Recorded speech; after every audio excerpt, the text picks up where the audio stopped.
Oh my God. Do you see that? The DNA results of Bigfoot are finally in, and what the tests revealed is something no scientist was prepared to find, because what Bigfoot actually is has been hiding somewhere no one thought to look, and the one person who knows the truth is finally talking. A geneticist named Lena Pruitt spent 3 weeks sitting with those results before she told anyone what they showed. Not because she did not understand them, she understood them from the second run. Lena Pruitt was not a person given to hesitation. She was a scientist in the most functional sense of that word.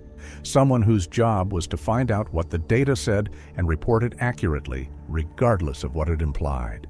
She had spent 17 years doing exactly that with material other labs had returned as unworkable, with samples that had degraded past the point of clean sequencing, with evidence from field conditions that had compromised everything anyone else had tried to do with it. She was not someone who sat with results for 3 weeks.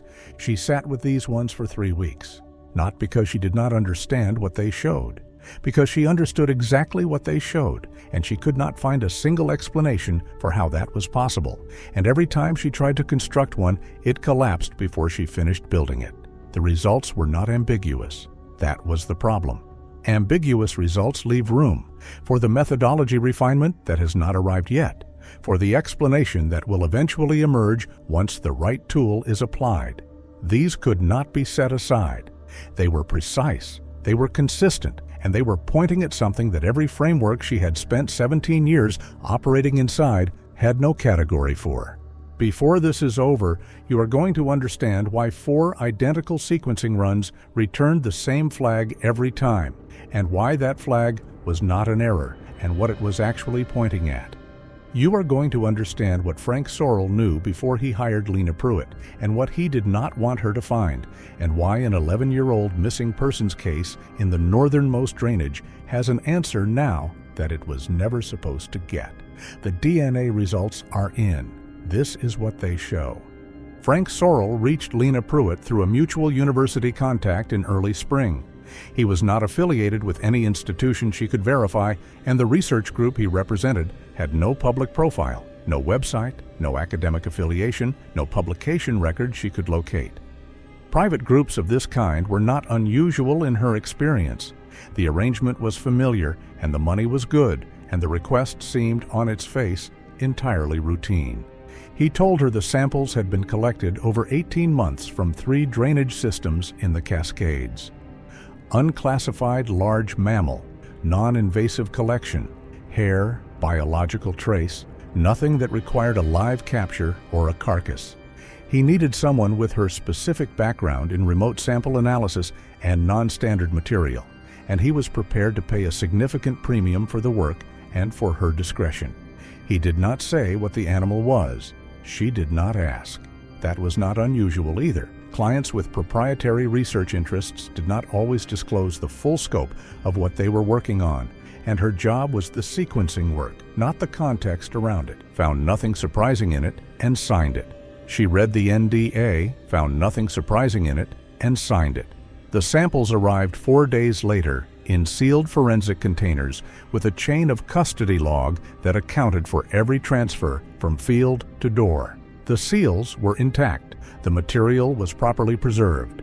The documentation was thorough in a way that suggested professional field collection, people who had done this kind of work before and knew what a chain of custody log was supposed to look like and why it mattered. Whoever Frank Sorrell's field team was, they had done this before, possibly many times. What he hadn't told her was what the field team had actually been looking for in those drainages for 18 months. He hadn't told her that the unclassified large mammal had a name that everyone knew, a name that came with a century of ridicule attached to it, a name that no serious research institution would put on a grant application without immediately losing the credibility of everyone involved. He had not told her that his own analysts had already processed the material and returned results they could not interpret and could not file under any category that existed. He did not need her to know any of that. He needed someone with Lena Pruitt's credentials and her particular experience with non-standard biological material to produce a result that his own people had been unable to produce. She logged the samples on a Tuesday morning and began sequencing with 2 graduate assistants who knew only that the project was confidential and the material was proprietary. By Thursday afternoon, the sequencer returned its first result and flagged it as contaminated. Lena Pruitt looked at the flag for a long time. Contamination flags come from specific identifiable conditions: degraded material, cross-contamination between specimens during collection or processing, the introduction of foreign biological material somewhere in the chain of custody. She had inspected the samples herself. The containers had been sealed correctly, the material showed no visible degradation, and the documentation was clean from field to lab. There was no failure condition she could identify that would account for what the machine was telling her. She worked through every possible source in sequence. She found nothing. The flag had no legitimate origin she could locate. She ran the sequence again. Same flag. The machine was not malfunctioning. It was doing exactly what it was designed to do, encountering a genetic profile that did not resolve cleanly against its reference database and reporting the only conclusion its programming allowed when that happened. Error: unknown profile. The sequence does not match any entry in the record. The sequence does not match anything the machine has ever been asked to compare against. Try again. She ran it a 3rd time. Same result. A less experienced analyst might have logged it as a collection failure and written a preliminary report citing compromised material and sent it back to Frank Sorrell as an inconclusive result. A less confident one would have called him and asked how to proceed.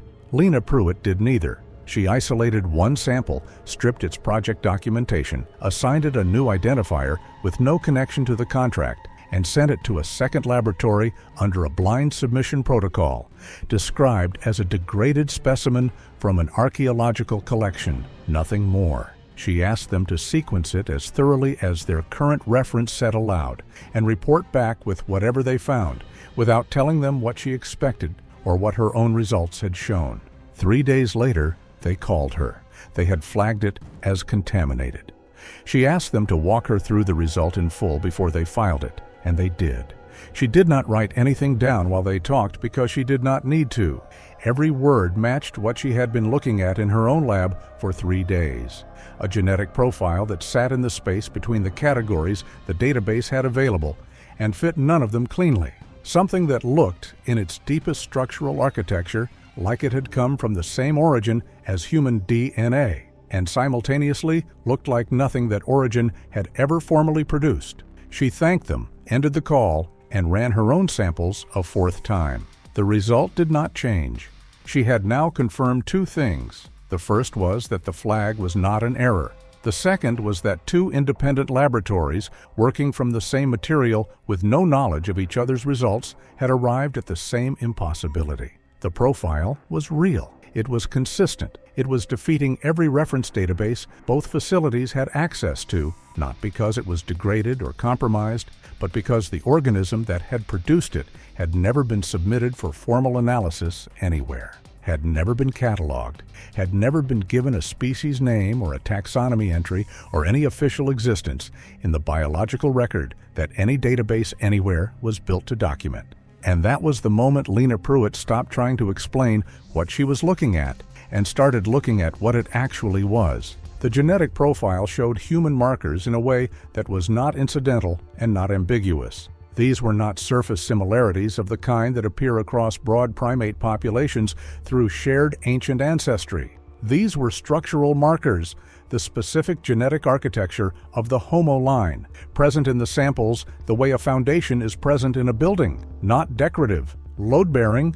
Whatever had left these samples on branches and in soil across 3 cascade drainages was carrying human DNA in its deepest and most fundamental sense. Something that had come from the same origin as modern humans and had never entirely lost the proof of that origin, no matter how far it had traveled from it since. And it had traveled very far. Alongside the human markers ran divergences of a kind she had not encountered in 17 years of field genetics work, not mutations.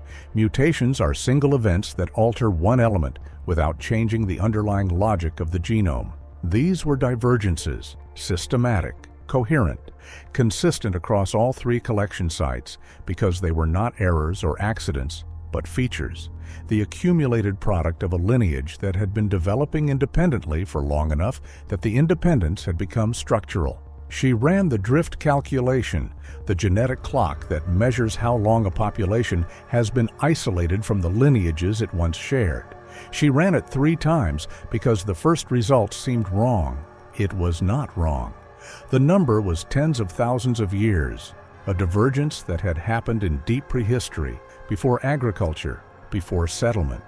And the near-zero variance across the 3 collection sites told her something else. This was not a small, isolated, genetically narrowing remnant.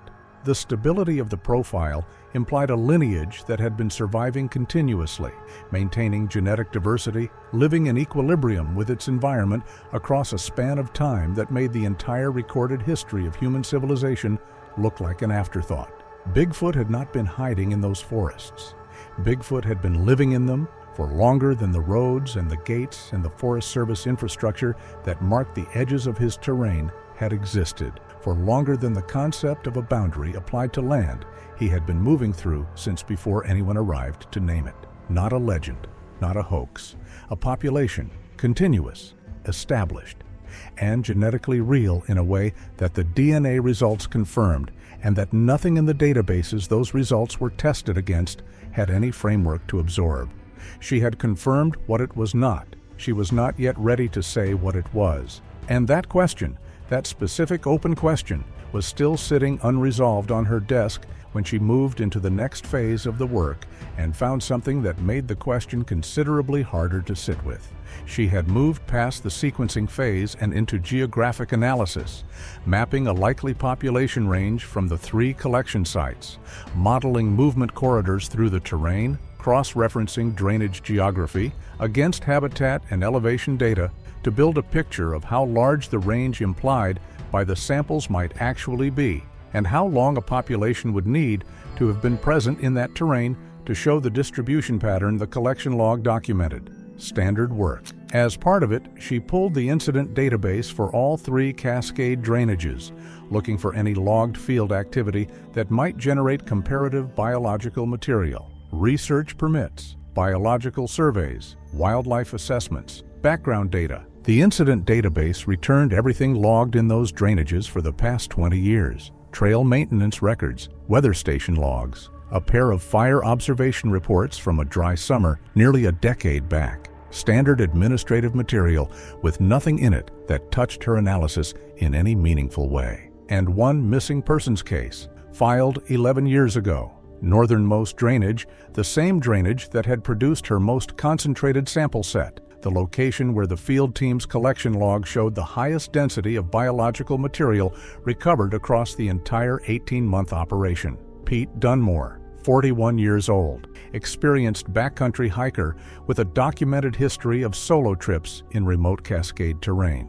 The kind of person who knew what he was doing and had done it enough times that the people who knew him were not immediately alarmed when he failed to check in on schedule, because he had been late before and it had always been nothing. His car was found at a Forest Service gate 4 days after his last contact. The trail beyond the gate was unmaintained and not recommended for solo travel. No cell coverage past the first mile. No record of any other party in the drainage during the relevant period. The search covered the accessible terrain thoroughly and methodically and found nothing. No remains, no equipment, no physical evidence of any kind that indicated what had happened to an experienced hiker in terrain he had entered and not come back from. Nothing except the evidence logged at a site approximately 40 minutes north of the gate. She read that section of the case file twice before she moved to the forensic appendix. Biological material recovered from the trail surface. Hair samples, non-human origin, collected from a section of disturbed ground the search team had flagged for forensic follow-up. The samples had been sent to a state forensics lab. The analysis had returned no match to Pete Dunmore, no match to any individual in any criminal or civilian database, inconsistent with any domestic animal species, unable to be matched to any known regional wildlife. The conclusion section used the language that forensic reports fall back on when the material defeats every available category. unknown origin, unable to be further characterized with current reference material. The case had continued in other directions after that. The hair had been logged and filed. Pete Dunmore had never been found. The case was still technically open because open was the only status available to it in the absence of a resolution, and a resolution had never come because the evidence that would have provided one had been set aside as uncharacterizable and left there for 11 years while his family waited and the drainage kept no record of what had happened 40 minutes north of a Forest Service gate on an unmaintained trail that no one was supposed to walk alone. She requested the archived sequence data from the forensic hair analysis. It took 2 days to arrive. She opened it and placed it on the screen next to her own sequencing results and looked at both of them for a long time without speaking. The hair from Pete Dunmore's scene matched her samples. Not approximately, not within acceptable variance. Exactly. The same genetic profile, the same structural markers, the same pattern of divergences that had been defeating her sequencer and the second lab sequencer and the state forensics lab's equipment 11 years ago for the same reason they had been defeating hers now. The machine that processed the forensic sample 11 years ago had flagged it for exactly the reason her machine had flagged hers. Unknown origin. Profile fits nothing, and the profile had fit nothing because it belonged to the same organism whose biological material Lena Pruitt had been running and rerunning for weeks, an organism that had been in Pete Dunmore's drainage 11 years ago, at a time when Pete Dunmore was also in that drainage and had not come back out. She sat with that for a long time before she did anything else, not because she was uncertain about what the match meant. She was not uncertain. She sat with it because the match had weight that the sequencing results alone had not carried in the same way, because the sequencing results were a scientific problem, and this was something else. This was a man, 41 years old, experienced, careful. He had gone north on that trail 11 years ago, and the only physical evidence the search had recovered from the terrain he had walked into was a hair sample that 3 laboratories across 11 years had been unable to characterize because none of them had run it against the right archive entry. She sat with the match the way you sit with something when you understand that the moment you act on it, it becomes real, in a way it was not before you moved. Then she picked up the phone and called Frank Sorrell. He answered on the second ring. She walked him through everything in the order she had found it, without editorializing, without emphasis, in the flat, methodical cadence she used for all result delivery regardless of what the results were. The sequencing outcomes across all 4 runs, the contamination flags, the second laboratory confirmation, the geographic analysis, the incident database cross-reference, Pete Dunmore, the forensic archive request, the exact match between an 11-year-old hair sample from an unsolved missing persons case and the biological material his field team had collected from the same drainage 18 months ago. Frank Sorrell listened without interrupting. When she finished, he was quiet for a period that was longer than processing time. It felt like the quiet of someone who already knew most of what they had just been told and was deciding, carefully, how to respond to the part they had not anticipated. The part about Pete Dunmore, the part about the forensic archive match, the part she had found by pulling an incident database as routine background context and discovering that the northernmost drainage, the one with the highest sample density, the one his field team had prioritized, had an open missing persons case sitting in it that was 11 years old and had never been resolved. Then he told her to stop working, secure all files, log nothing further. A courier would be dispatched to collect all materials, and the project was being closed with immediate effect. The NDA was comprehensive and covered all work product without exception. He thanked her for her professionalism. She asked him whether he had already known about Pete Dunmore before she found the case file. He said the project was being closed. She asked whether the collection sites had been selected because of prior knowledge of what had occurred in those drainages, whether the field team had gone into that terrain with awareness of an open missing persons case in the northernmost drainage, whether the 18 months of collection work had been designed around knowledge that something had happened up that unmaintained trail 11 years ago that had never been accounted for. Frank Sorrell said nothing. She asked him what had been in that drainage with Pete Dunmore. Frank Sorrell ended the call. She sat in her lab for a long time after the line went dead. The sequencer was idle. The files were still open across 2 monitors. She had the 4 sequencing runs, the drift calculations, the population range modeling, the incident database, cross-reference, 11 years of an officially open missing persons case, and a forensic hair match that connected all of it in a way that no one involved in closing this project was going to allow to reach anyone with the standing to act on it. She had produced considerably more than Frank Sorrell had hired her to produce. Frank Sorrell was sending a courier. The NDA was comprehensive. She understood what talking would cost her. The NDA was not ambiguous, and the group Frank Sorrell represented had resources she could not match. And a professional record she had spent 17 years building was not something she could afford to lose lightly. She had been sitting with what the data showed for 3 weeks before any of the Pete Dunmore material surfaced, and she had stayed quiet then because the professional risk was real. Pete Dunmore changed the calculation. A sequencing result that no database could categorize was a scientific problem. A sequencing result that matched the forensic evidence from an 11-year-old unsolved missing persons case in the same terrain was something that did not stay in the lab. She took 1 screenshot. The 4th sequencing run, analysis output window, full marker summary, divergence calculation, and 1 flag at the bottom of the results panel that she had not included in any communication with Frank Sorrell. Not because she had missed it, but because she hadn't yet been ready to articulate what it meant when she called him. A flag the software had generated automatically, because that was what it was built to do. It ran every sequence against every database it had access to. It reported every match it found. It did not ask whether anyone had requested the comparison. It did not filter for results that the person running the analysis was prepared to receive. She had not asked for a cross-reference against the ancient DNA archive. The software had run it anyway, and it had returned a match. She had not told Frank Sorrell. She had not told anyone. The courier came the next morning. She handed over every drive, every printed report, every sample container, every piece of documentation the contract enumerated. She surrendered everything completely and without argument, the way a professional honors an agreement she signed voluntarily. The courier collected it all and left. That was the end of Lena Pruitt's formal involvement with the project Frank Sorrell had hired her to complete. She kept the screenshot.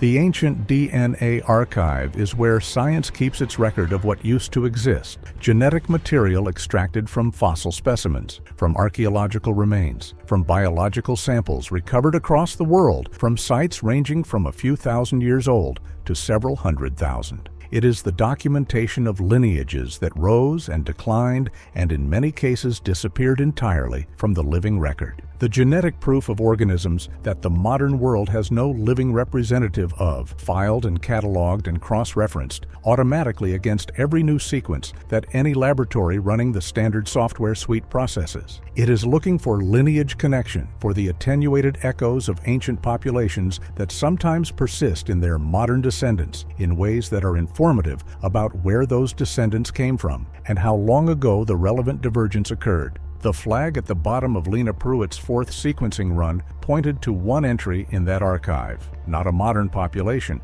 not a recently documented species, not anything that appeared in any living reference database or any catalog of organisms that currently exist anywhere on the planet. A single fossil specimen, a genetic lineage that the archive documented as having diverged from the main human branch at a specific point in deep prehistory, before agriculture, before settlement, before any of the developments that define the modern human world, and then continuing forward for some period before vanishing from the fossil record without trace. No continuation documented, no descendants identified in any modern population, no further evidence of the lineage recovered from any site anywhere in the world after a certain point. The archive classification for that lineage read, extinct. Frank Sorrell has the drives. The project is closed. The results are contained. Lena Pruitt has 1 screenshot, the analysis window, the markers, the divergent summary, and the archive cross-reference flag sitting at the bottom of the output. She has not published it. She has not submitted it anywhere. She has kept it the way you keep something when you understand that the moment it leaves your hands, everything it proves becomes someone else's decision. Here is what that flag means. the genetic marker that defeated 4 sequencing runs and 2 independent laboratories and 11 years of an open forensic case, the marker that no modern reference database had any entry for, the element of the profile that made every machine that processed it return the same error, the same flag, the same conclusion that the material was uncharacterizable, exists in one location in the entire biological record, in a lineage the archive classified as extinct, in a branch of the human family tree that the entire field of paleogenomics concluded had terminated, left no descendants, and disappeared from the evidence entirely. That conclusion was built on everything science had recovered and processed and cross-referenced up to the point Lena Pruitt ran her 4th sequencing run. It was a reasonable conclusion. It was the only conclusion the available evidence allowed. The available evidence was incomplete. That lineage did not terminate. It did not leave no descendants. It did not disappear. It continued in those drainages, in that terrain, pressing footprints into soft soil with clean vertical edges and leaving biological material on branches at a height no human hand reaches without effort, and moving through old-growth Cascade Forest for the entire span of time between when the fossil record went quiet and when Frank Sorrell's field team collected hair samples from 3 active drainage sites and shipped them in sealed forensic containers to a university lab on a Tuesday morning. The fossil record went quiet.